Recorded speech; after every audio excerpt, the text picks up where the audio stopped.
From New York tonight, I want to bring you a story on this Memorial Day of real hope. First of all, thank you to anybody who has fought for our country. Americans, I hope, are this weekend deciding who they are and what is important, and realizing that it is in their future to not necessarily pick up a gun and fight for their nation, but to fight with everything in them for what they believe and what is important and our way of life. Every night I come to you and I tell you, really, how many in the audience are spooked by half the crap that I say on the air? Yeah, look at this. Okay, all right, clowns, put your hands down. I talk about some pretty spooky things on the air, and one of the things that I hear all the time from you, at least I feel all the time, and I hear when I go out, is, okay, Glenn, we get it, now what?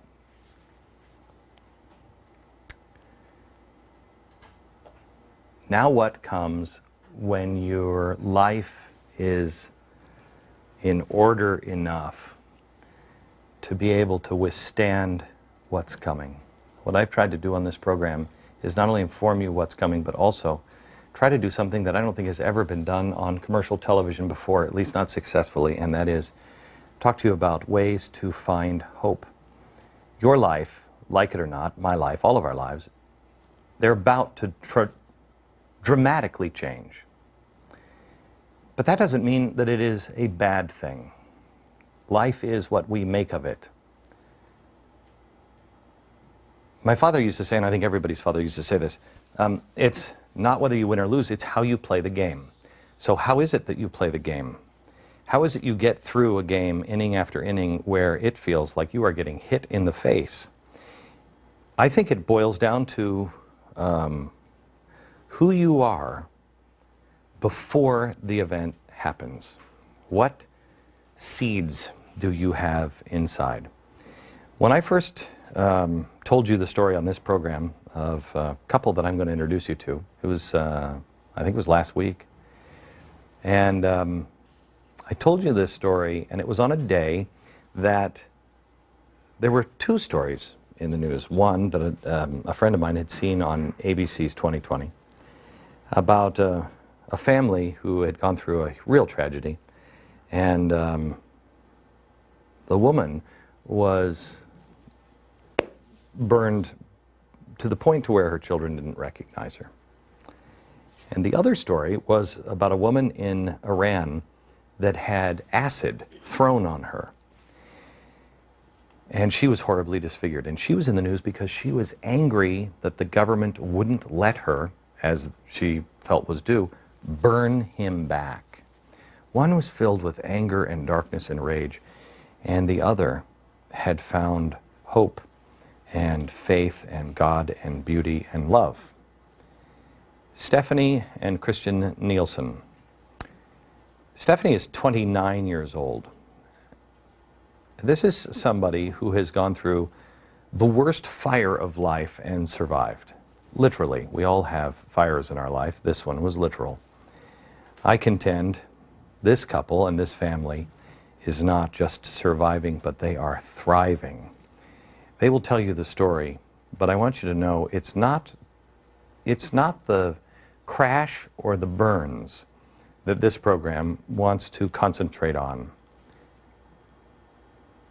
It is my sincere hope that you get out of this program the answers to this question.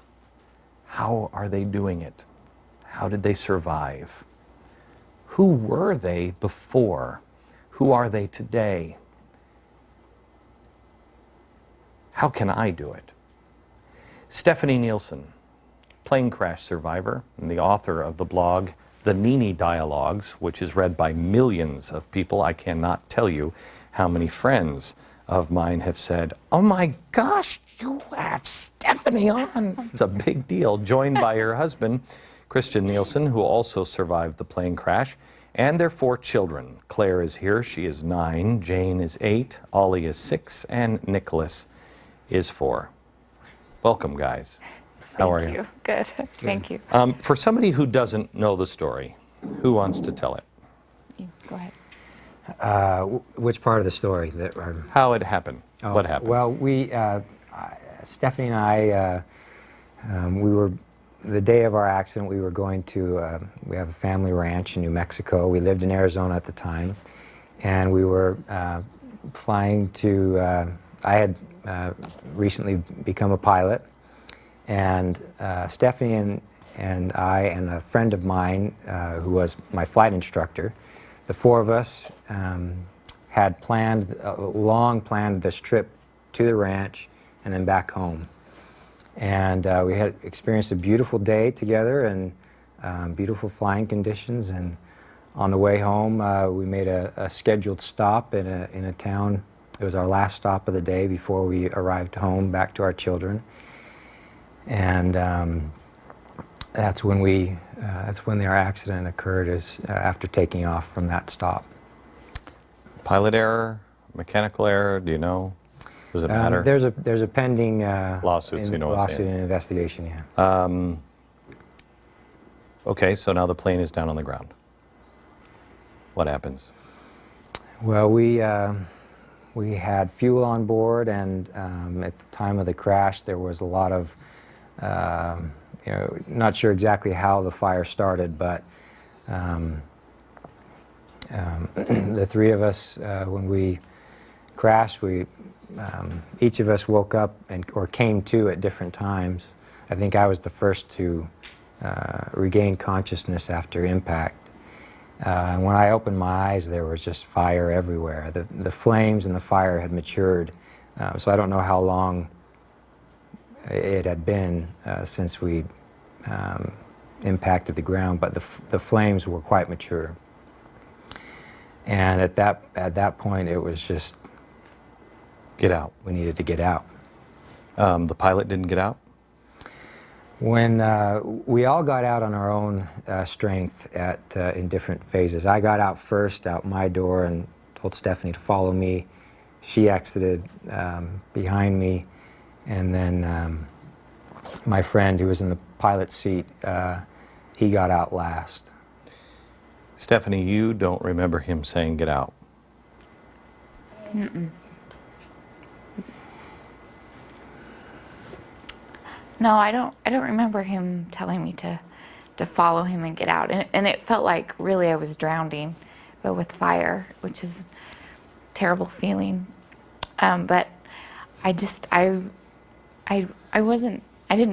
like think, well, where is he? Where did he go? Why didn't he help me out or anything? I just remember that people were there, that were helping me, that helped me get out of the airplane, and I felt that it was a miracle how it happened, and I don't think I could ever explain it in a way without people thinking that I was kind of crazy, but I know it happened, and You believe you were helped beyond? Yes, I was helped by people and friends and loved ones who told me. Can you go into that a little bit? Do you mind going into that? No, sure, yeah. I remember feeling like, okay, this is the end. This is what it feels like today. And so I thought, okay, I'll just it's gonna hurt me. It's gonna hurt really bad for maybe 5 more minutes, and then I'll wake up and I'll be with my grandma or something. That's what I was thinking, because I couldn't get the seatbelt off. I was really confused. Probably had a concussion that I was, just had no idea what was really going on, and so. But I felt like people that loved me said to me that this isn't the end. It's not over, and I still have a lot to do. And so they told me what to do and how to take my seatbelt off and where to reach my hand, open the door, and get out. And that's what I did. And I remembered my my second grade teacher telling me to stop, drop, and roll in my head, and so that's what I did. Okay, so you get out of the plane. Now you are in you're in a coma for how long? Medical-induced coma. Yeah, my first recollection after being woken up was about 5 or 6 weeks. They told me I'd been asleep.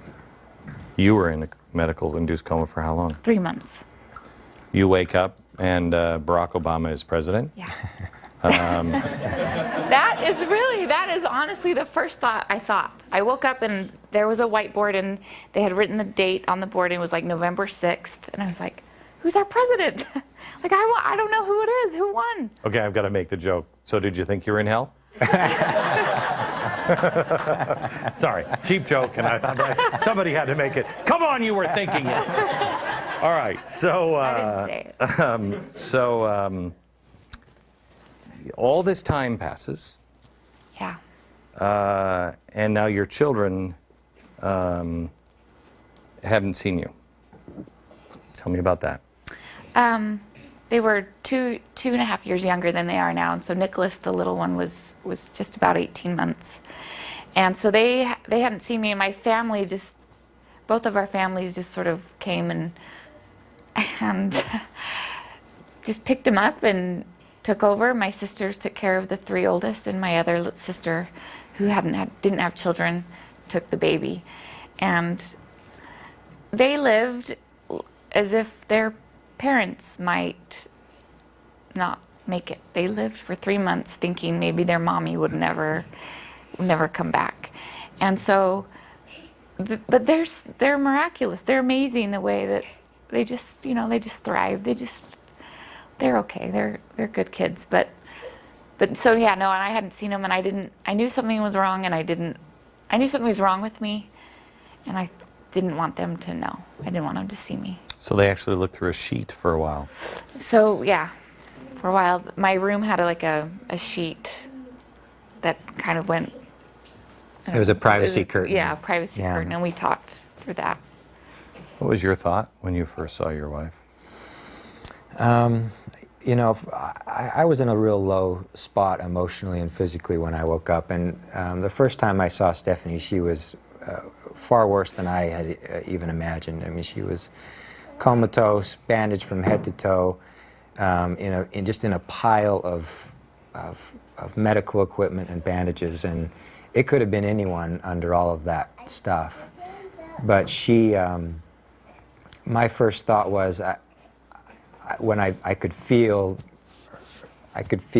her in that room when I went to see her, and we made a spiritual connection, and I felt like I was just relieved that she was alive and that I had seen her with my own eyes, and that she and I had every faith that she was going to recover. I want to tell you, just in the studio here. I'm so sorry. Oh, you should be. I knew you were thinking that. I can't concentrate. No, I have children too. And the children are like, oh, they're big boys. Maybe we need to go out, the boys. And I'm sitting here and I'm listening, and I just see you looking over to him, and I'm thinking, as a parent right now, I'm thinking, I'm going to kill you when I know. My hands are a little sweaty. Don't be. I tell you what, we'll take a break. We're going to let the kids go to the playroom. That's a great idea. So you guys can concentrate. We all have kids. Back in just a second. Good people, thank you.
We're back with Stephanie Nielsen. She is a plane crash survivor and the author of the blog, The Nini Dialogues, which is read by millions of people. joined by her husband now, Christian Nielsen, who also survived the plane crash. We were talking about you seeing your wife for the first time in the hospital. And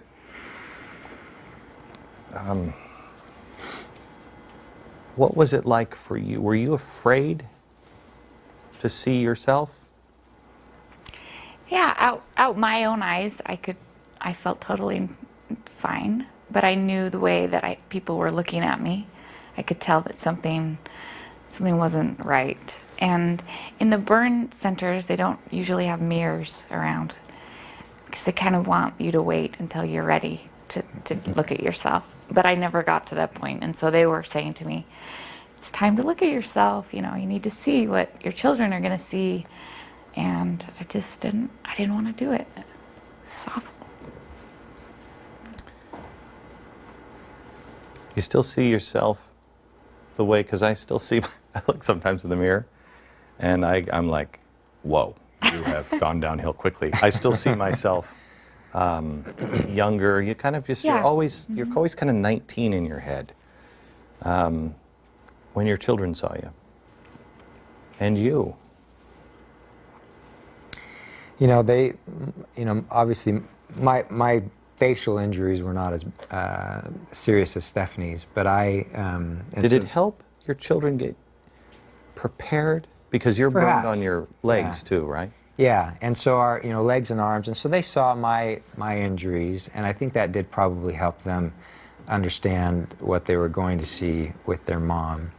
Maybe, maybe not, but they, I don't think that they. And we tried and prepared and as much as we could with the children, but it was almost all in vain. There was no real effective way of helping them understand what that was going to be like. I understand that you're a protector now.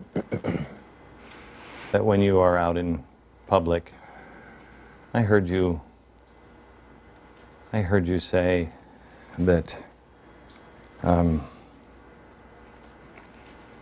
you have heard people in the supermarket and children say things less than kind.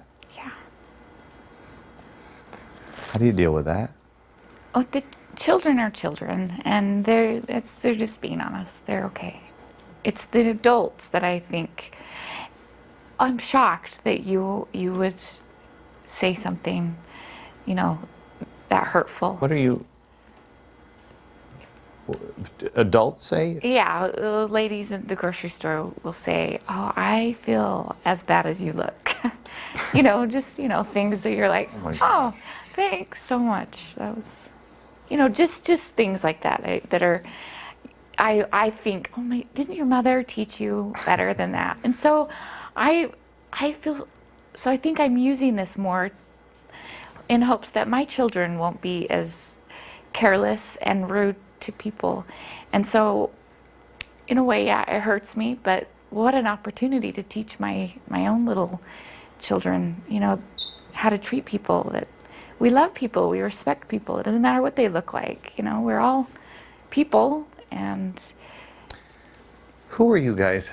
Because we met, and I'm so sad to say that most of my meetings are at a very high velocity. sad. I know. No, I know. There was a big, huge, long line waiting. But we met in Arizona, right? It was in Utah. It was in Utah. Yeah. It was at the Freedom Festival. You were hosting the Freedom Festival in Utah. Oh my gosh. And we met, and what were you like as a couple before, and what did you have that prepared you for this? We're just the same, really.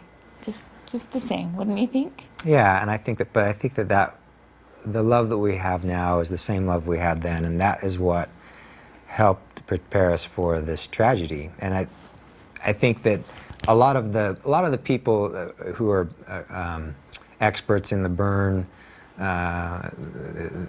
world and the healing arts, the doctors and the physicians and the nurses, a lot of them had some experience that, you know, a lot of times marriages don't work out after. A lot of times, I would imagine, most times. Most of the time. Yeah. And it has nothing to do with the scars here or here, but the scars inside.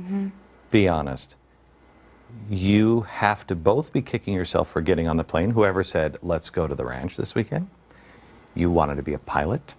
I didn't hear you say get out. You got out.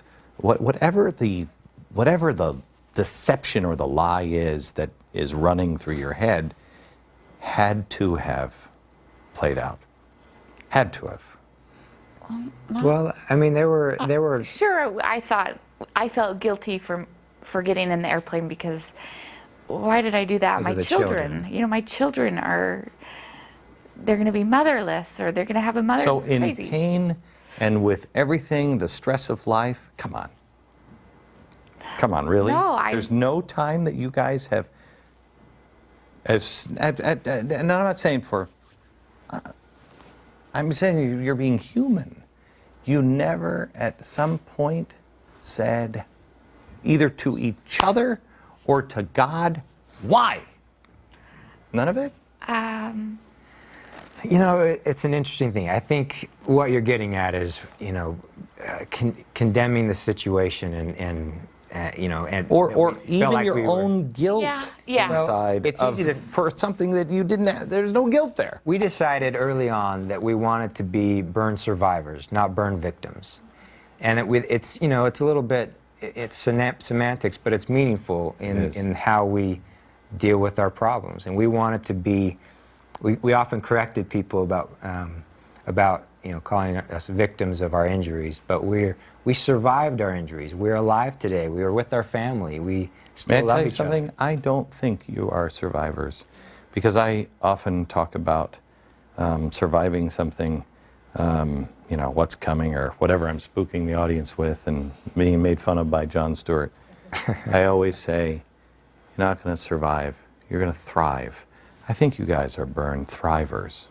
I think you That's have. a good way to put it. I think you have taken and done much more than survive. I am now to the point, and I think maybe I'm to this point now that I've forgotten all of whatever the madness and guilt that I've had, but I am grateful. So it's for like this. childbirth, because I think. Yes, Yeah, that's a good because point. I think You- God does some sort of wicked magic on, I because know. women are like screaming, "I want to kill you!" Yeah, and then the baby comes out, they're like, "We got to have another." Let's do it again.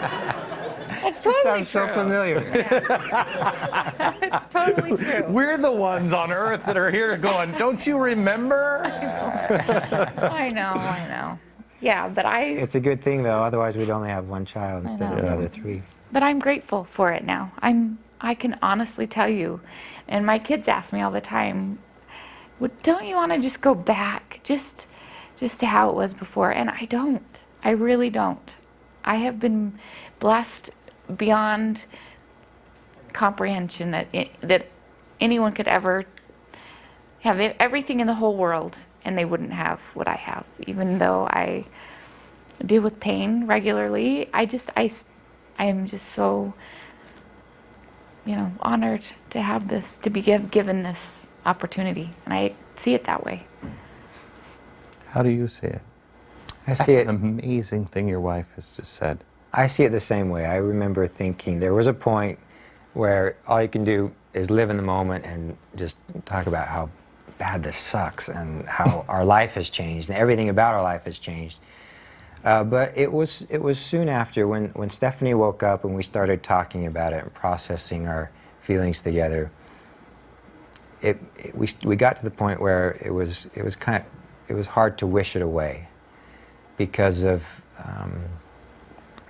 the way our family had grown, the way that our family had rallied around us as we healed, the influence of the blog and people all over the world who are, a lot of them are strangers, total strangers to us who live in other countries but read her blog. We were on the receiving end of their prayers and faith in our behalf. And that experience alone, to me, Yeah, that's seems pretty, worth it all. that's It was a pretty- remarkable experience. It's an actual tangible feeling. Stephanie and I both made the same observation when we came to after being woken from the coma. that we could actually feel people's prayers. And it was, You that's remember when amazing. George Bush used to say that after September 11th? Yeah. He used to say, I can feel your prayers. I can tell you that's true. I can feel them too. It's amazing, isn't it? It's really amazing how you can feel it. And you know when he's attending. I don't know if he's ever, sometimes he's done it now twice to me here recently where after 8/28, after I did the Restoring Honor event, he kind of let me go for like a vacation or something. I don't know what it was. And I was just thinking about this today. I missed him a great deal.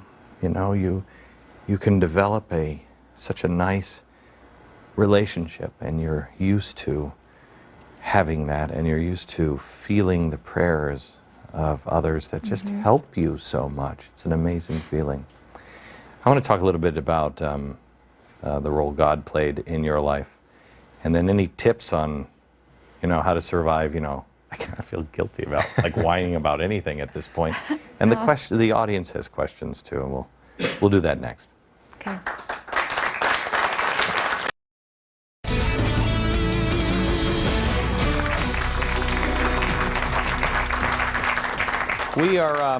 We're with the Nielsen family. They are plane crash thrivers. They are people that I think haven't survived, but are doing more than that, and they are teaching others how to survive. On this program, we talk about some spooky things, and people's lives are about to change.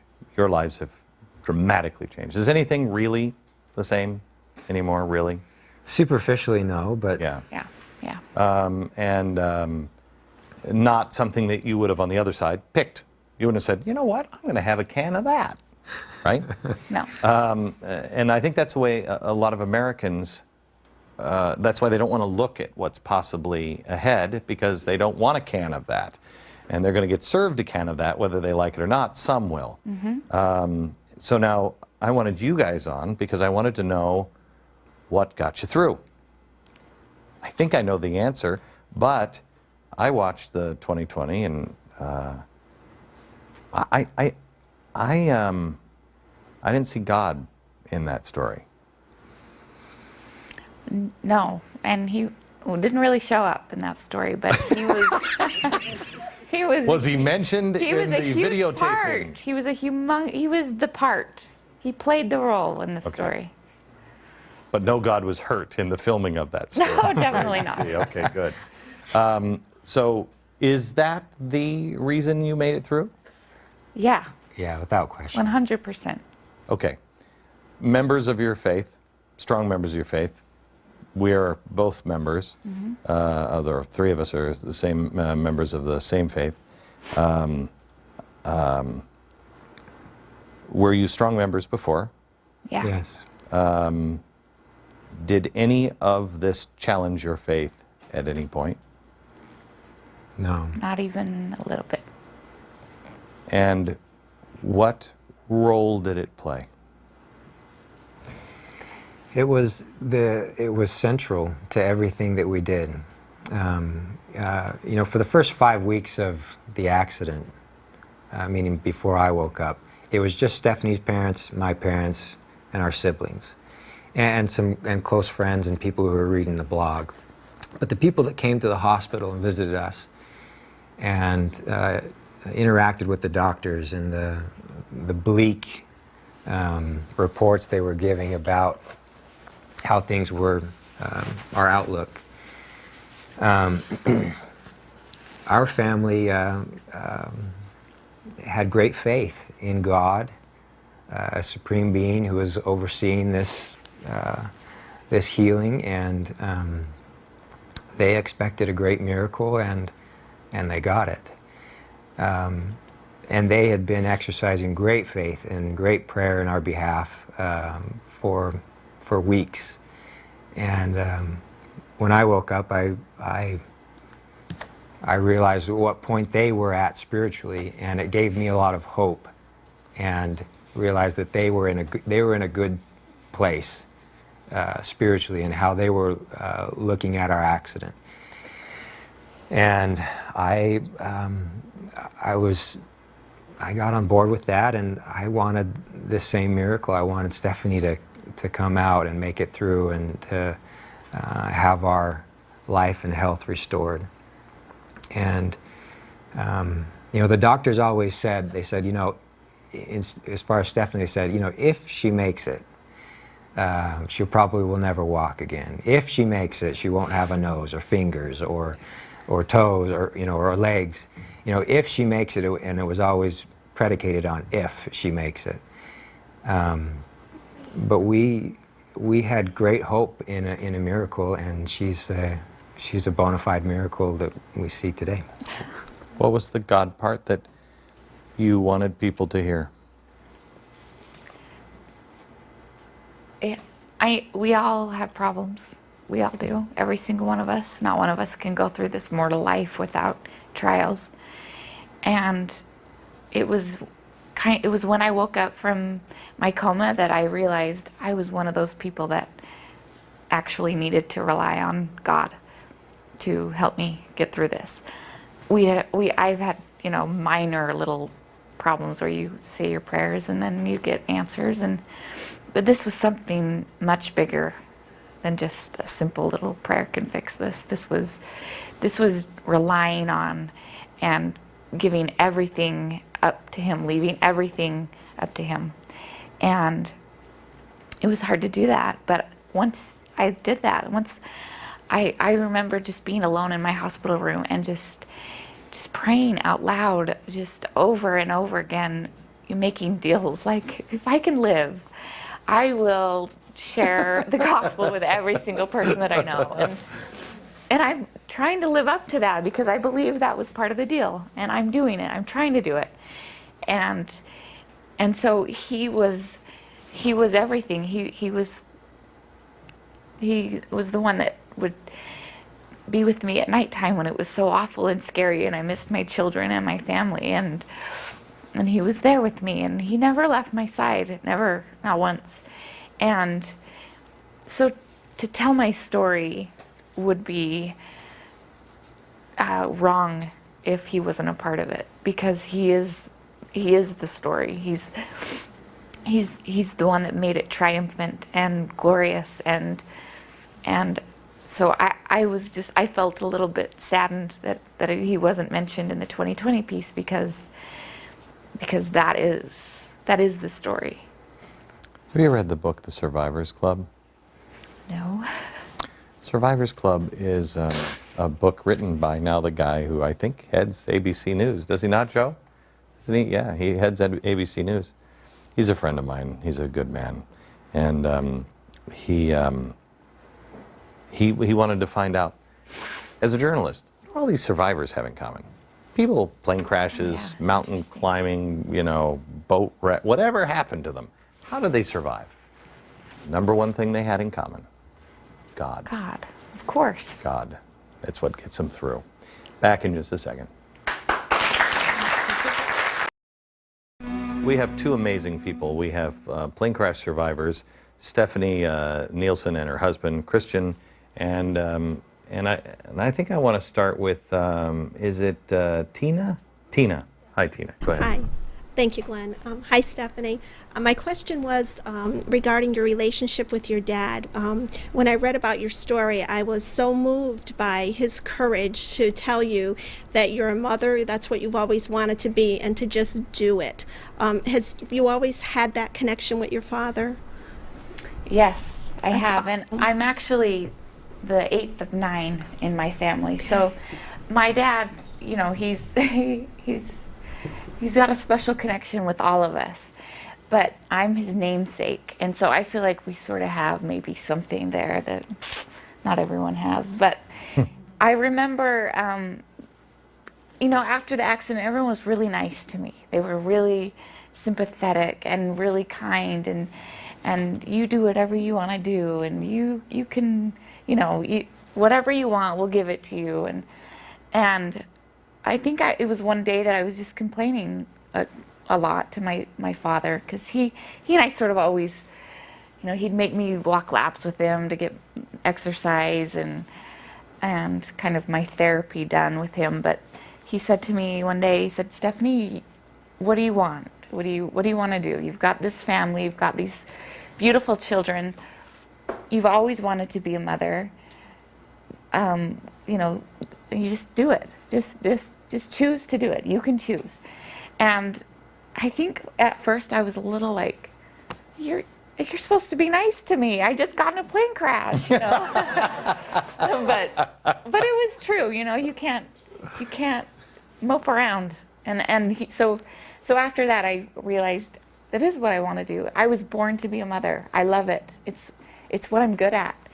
Purpose in life. I know my purpose. They told you that you may not walk, or they told you that you may not walk, or have hands. You have hands. They also said you weren't going to have any more children. Right. But now that's changed. Wrong again. Yeah. And this is a double blessing, is it not? Mm-hmm. Can you explain? You can only give skin to yourself. Really, they can put.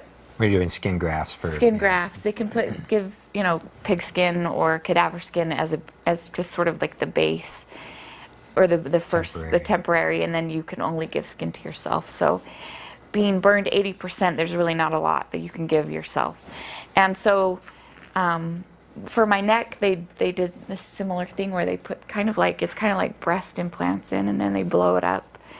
And each week I'd go in for another treatment, and my back would get bigger and bigger and bigger. And then they took that big skin and made a neck out of it. And so they actually want me to get pregnant so that they can use that skin for other parts of my body, which is really exciting because That's amazing. I want a baby more than anything, and I need, What an some amazing. more. Yeah, I know.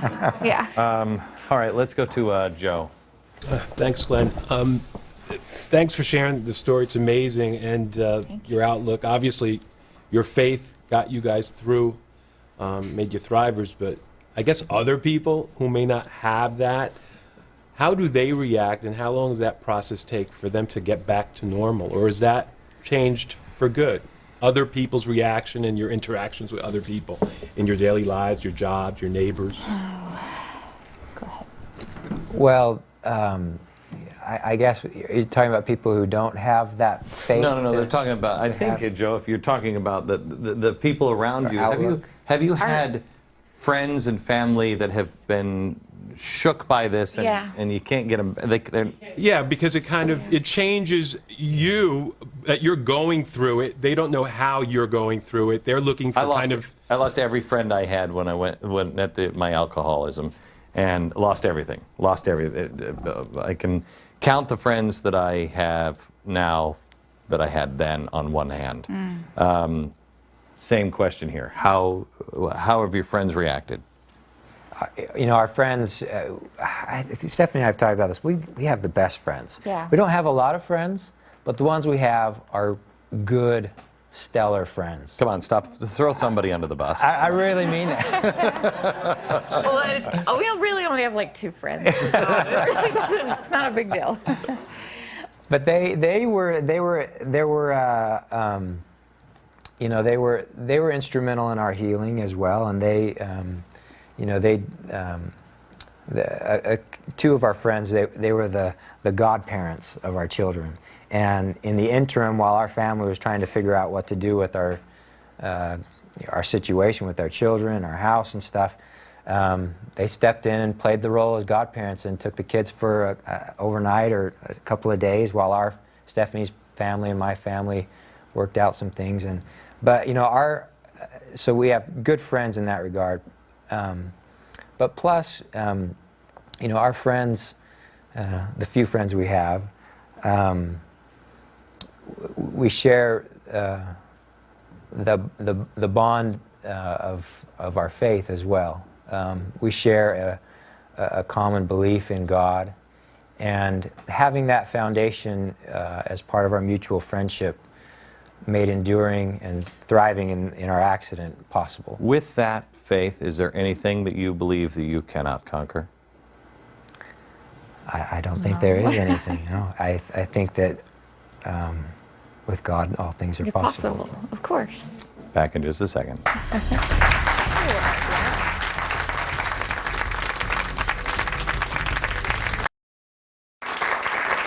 We are back with Stephanie Nielsen and Christian Nielsen, and we have final remaining minutes. And I'm sorry, I can't remember your name again. You're from Portland, Oregon. What is your name again? Daphne. Daphne, yes. Your question? How did you change from a negative mindset to a positive one? It didn't happen really fast. It took me a while. But being positive to me means looking at what I have already that's wonderful. And I still had wonderful things. I still had 4 beautiful children and a handsome husband. And I still had my faith and my relationships.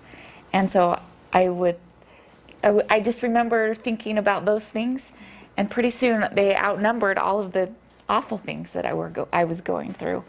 And so it would just spin around, and I could do that all day long. And I wanted to do that all day long because I was pretty bummed a lot.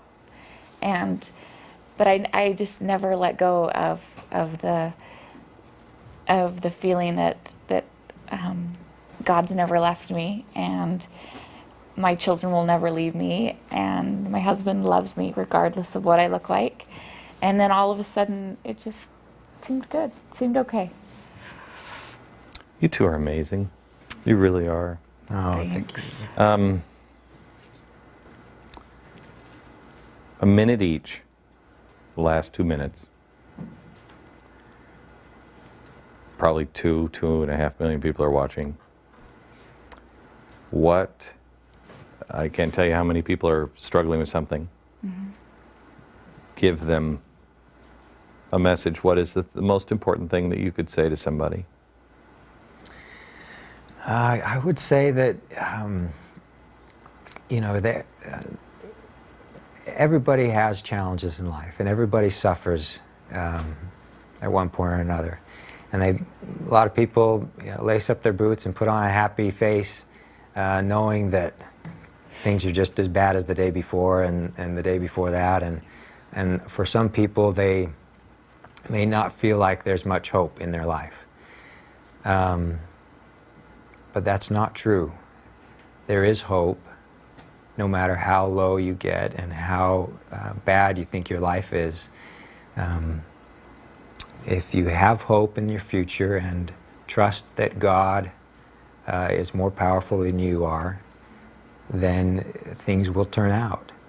And I believe that the level of trust that you put in Him somehow equates to the outcome of how much hope you will have. Stephanie? Similar to what Christian said, I believe and I know that there is a God, and He loves me, and He loves my children, and He wants my happiness, and He wants everybody's happiness, not just mine, not just the people who are good, everybody. And He will accomplish that. And so if I can help people do that, then I'm here. I'm more than willing to do that. I believe that I'm a blessed person, and so I want to share that with everybody. And so I would say that to them. Back in a minute. Last summer, I asked you to take the 40-day and 40-night challenge, a blueprint for national survival. And it is the first line in the challenge that is the last line of the declaration, with a firm reliance on the protection of 4-star in the military.